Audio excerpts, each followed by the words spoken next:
இப்போ விஜய் சார் வந்து அரசியலுக்கு நோக்கி போயிட்டார் சார். இப்போ அந்த இடத்த பிடிக்கிறதுக்காக சிவகார்த்திகேயன் தொடர்ந்து அந்த காய்களை வந்து நகர்த்திட்டு இருக்காரு. அவரை வச்சு இயக்கிய டேரக்டர் எல்லாருமே இவர் போயிட்டு எனக்கு ஒரு படம் பண்ணுங்கன்னு சொல்லி கேட்கறதாலாம் செய்திகள் வந்து கேட்குறோம் சார். இப்போ அந்த வரிசையில தான் முருகதாஸ் சார் வச்சு இந்த படம் வந்து பண்ணியிருக்காருதா ஒரு தகவல் இருக்கே சார். இல்லை அப்படி கிடையாதுங்க. முருகதாஸ் சார் சொல்லிட்டு அடுத்த அட்லிக்கு ஒரு துண்டை போடுறாரு, அடுத்த வந்து லோகேஷ். அது நல்ல ஸ்ட்ராட்டஜி தானே, அதையே நம்ம குறையா பார்க்கணும். ஒரு நடிகர் அடுத்தடுத்த கட்ட வளர்ச்சியை தானே நோக்கி போகணும். அதைத்தானே சிவகார்த்திகேயன் பண்றாரு. அதை வந்து நம்ம தவறுனே சொல்ல முடியாது. இன்னொன்று, முருகதாஸ் வந்து ஹிந்தியில் படம் ஃபெயிலியர் ஆகி போச்சு, பெருசாக யாருமே இங்கே அவருக்கு வந்து கதை கேட்கல, அநேகமாக எல்லா ஹீரோக்களும் புறக்கணிக்கிற ஒரு சூழ்நிலையில் தான் சிவகார்த்திகேயன் வந்து வாங்க சார் உட்காருங்கன்னு ஒரு கதை கேட்குறாரு. அப்போ வந்து ஒரு மூத்த இயக்குனர், ஒரு வெற்றிப்பட இயக்குனரை மதிக்கணுங்கிற உணர்வு ஆட்டோமேட்டிக்காக அவர்கிட்ட இருக்குது. ஸோ அதன் காரணமாக தான் முருகதாஸ்கிட்ட கதை கேட்டு அந்த படம் பிடிச்சிருக்குன்னு சொல்லி. இதில் பெரிய ஆச்சரியம் என்னன்னா, சிவகார்த்திகேயனுடைய ஜானர்லேயே இல்லாத வகையில் 100% அவர் ஆக்ஷன் ஹீரோவை மாற்றணும் அப்படின்னு தான் இந்த படத்தை முருகதாஸ் எடுக்கிறார். நடுவில் அமரன் வந்தது, அவங்க முந்திக்கிட்டாங்க. ஆக்சுவலாக அமரன் மாதிரி ஒரு படத்தை சிந்திச்சதே முருகதாஸ் தான்.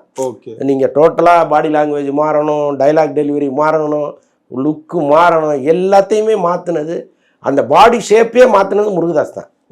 திடீர்னு நடுவில் அமரன் ஒரு படம் பண்ண போய் அது இவருக்கு முன்னாடியே அவர் ஜெயிச்சிட்டார்.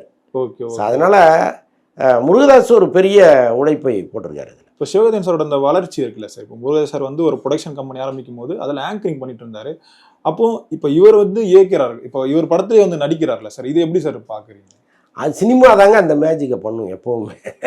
வேற எதுலேயும் இது இருக்காது. நீங்கள் எந்த தொழிலுக்கு போனாலும் ஒரு நாள் இரவில் உங்கள் லைஃப் மாறுறதுங்கிறது சினிமாவில் மட்டும்தான் நடக்கும். சிவகார்த்திகேயனுக்கு வந்து ஒரு பக்கம் உழைப்பு, அதிர்ஷ்டம், விட்டு கொடுத்தல், இது எல்லாமே இருக்குது. எனக்கு நான் திரும்ப திரும்ப எல்லா இன்டர்வியூலையும் நான் சொல்கிறது என்னென்னா, சிவகார்த்திகேயன் மாதிரி விட்டு கொடுக்க பழகுனீங்கன்னா நீங்கள் சிகரத்தை அடையலாம்ங்கிறது தான்.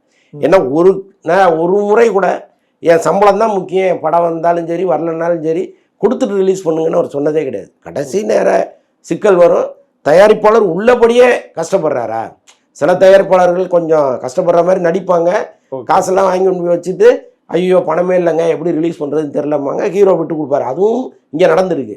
ஆனால் உள்ளபடியே ஒரு தயாரிப்பாளர் கஷ்டப்படுறாரு, அவர் வந்து பணத்தை எல்லாம் படத்துக்குள்ளே போட்டுட்டாரு, வேற வழி இல்லை அப்படின்னு தெரிஞ்சா சிவகார்த்திகேயன் வந்து அடுத்த படம் தரேன்னு ஒரு உத்தரவாதம் கொடுத்து கடன் வாங்கி அந்த படத்தை ரிலீஸ் பண்ணி கொடுக்குறாரு. இதை பெரும்பாலான ஹீரோக்கள் இங்கே பண்ணுறது இல்லைல்ல. ஸோ இதெல்லாம் சேர்ந்தா அவருடைய வளர்ச்சி இவ்வளோ பெரிய வளர்ச்சியாக இருக்குது. இப்போ வரைக்கும் சிவகார்த்திகேயன் வந்து அந்த கடன் தொகை வந்து இருந்துட்டு தான் இருக்கா? இல்லை எல்லாத்தையும் கம்ப்ளீட்டாக அடிச்சுட்டா ரொம்ப பீஸ்ஃபுல்லாக வந்துட்டார் அவர்.